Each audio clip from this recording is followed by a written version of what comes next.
म्हणजे आमच्यात कलगी कुत्रा लावून घ्यायचा तुम्ही नुसते दातडं काढायचे ही कोणची एवढी माहिती येते तुम्हाला नेत्याची. तुमच्या नेत्यावर नुसते पत्ते फेकलेत का टाकलेत फेकून नाही टाकून दे काय करायचं करून एवढा राग आला.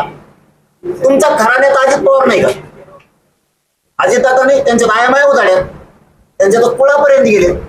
जर तुझ्या नेत्याला एवढं मानतो ते पत्ते फेकल्यामुळे जर तुला इज्जत गेली वाटली प्रतिष्ठा गेली वाटली राग आला तर तुझ्या खऱ्या नेत्याला ज्यावेळी शिक्षा दिल्या घाण घाण बोललं गेलं तुमचे पुळं काढले नेत्याची तेव्हा तो राग नाही आला. म्हणजे तिचा न्याय आला. त्याचा अर्थ असा आहे ह्यो मराठ्याचा म्हणून आणला आणि ती ओबीसी म्हणून आणले नाही.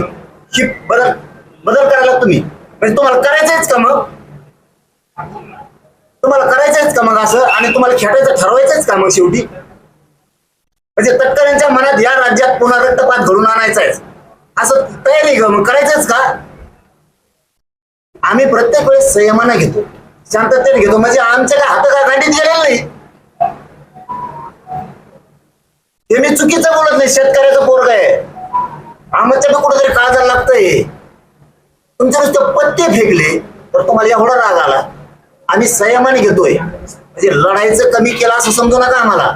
आम्हाला वाटतं या राज्यात शांतता राहिली पाहिजे कायदा सुव्यवस्था बिघडली नाही पाहिजे. आपली सुद्धा जबाबदारी सरकार बरोबर शांतता राहणं. तुम्ही लोक नुसते निवेदन द्यायला हाना झाले तुम्ही संविधानिक शब्द वापरा.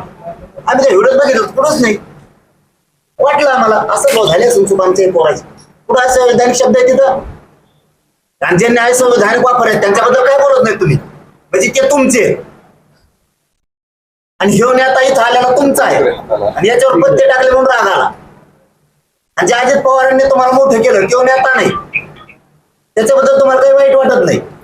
अजितदादांना घाणघाण बोललं गेलं तिथं बोलला नाही इथंच लय वाईट वाटलं. हे पूर्ण चुकीचं आहे. उद्याच्याला किंवा मी आत्ताही पुन्हा गृह मंत्रालयात सुद्धा बोलणार आहे की नवीन पुन्हा जॉब घ्या त्यांच्याप्रमाणे जॉब झाला पाहिजे त्यांच्या म्हणण्याप्रमाणे गुन्हे दाखल झाले पाहिजे. आणि गृह मंत्रालय सांगतो कठोर कारवाई करा पुन्हा भाग पाडू नका रस्त्यावर यायचं. हा माणसाने नुसते पत्ते टाकले शेतकऱ्याचं लेकरू धावत पळत गेलं. शेतकऱ्यांच्या बद्दलची कळकळ आला म्हणून निवेदन द्यायला गेलं तुमच्या पक्षाचा अमुक अमुक नेता आहे बोललाय रपारप हाणलं देऊ घे ना. बरं इतकी नेत्याबद्दल प्रेम आहे तर तुम्हाला फरक आताच सांगितला मी.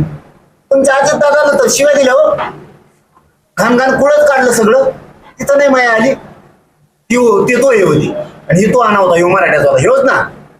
वारेच तटकरेन ते कोण आहे हाणणारा ती एक ही तुमची सिस्टम नका राबू. ही सिस्टम राबवू नका जड जाईन बरं का तुम्हाला खरंच सांगतो आम्ही संयमाने